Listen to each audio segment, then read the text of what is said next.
Hello friends, welcome back to the channel. And నేనైతే హైదరాబాద్ నుంచి ముంబైకి ట్రావెల్ చేద్దామని చెప్పేసి బస్సు అయితే ఎక్కేసాను. సో బస్సు ఎక్కిన తర్వాత నైట్ పడుకున్నాను. పొద్దున్న లేచి ముంబైలో నేను దిగాలి అని చెప్పేసి నా స్టాప్ కోసం నేను టైం చూస్తుంటే బస్సు మాత్రం ఇంకెక్కడో సోలాపూర్ దాటిన తర్వాత ఆగిపోయింది నైటే.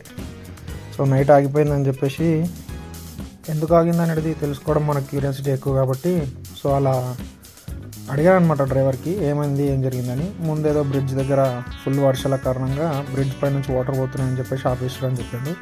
సో మన క్యూరియాసిటీతోనే మనం అలా నడుచుకుంటూ లిఫ్ట్ అడిగేసి సో బ్రిడ్జ్ దగ్గరికి అయితే ఫైనల్గా రీచ్ అయినా.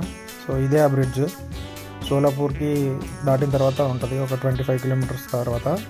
సో ఇది అక్కడ ఉన్న కంప్లీట్ వ్యూ అనమాట.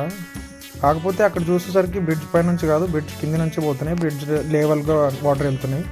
సో మనం ఎంక్వైరీ కూడా చేసినామన్నమాట. సరే ఏంటి ప్రాబ్లం, పైనుంచి పోతలేదు కదా అని చెప్పేసి. వాళ్ళు అన్నది ఏంటంటే, బాబు బ్రిడ్జ్ మాత్రం వైబ్రేషన్స్ వస్తున్నాయి, సో పైనుంచి పోవాలనుకుంటే at your own risk you have to change from here to there అని అన్నాడు. సో ఒక్కసారిగా ఎందుకులే, ఇంకా భూమి పైన బతికి చాలానే చూడాల్సిన ఉన్నాయని చెప్పేసి ఆగిపోయినాం అనమాట.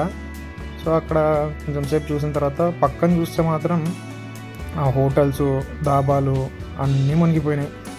సో అట్లీస్ట్ వాళ్ళు రికవరీ చేసుకోవడానికి బాగానే టైం పట్టేటట్టుంది. అన్నిటికన్నా మించిందంటే ఎవడో రాత్రి అనామకుడు కారు పెట్టిండు అక్కడ. కారు చూస్తే పొద్దున్న లేచేవారికి నీటి సముద్రంలోనే పెట్టినానా అనుకుని ఉండొచ్చు వాడు.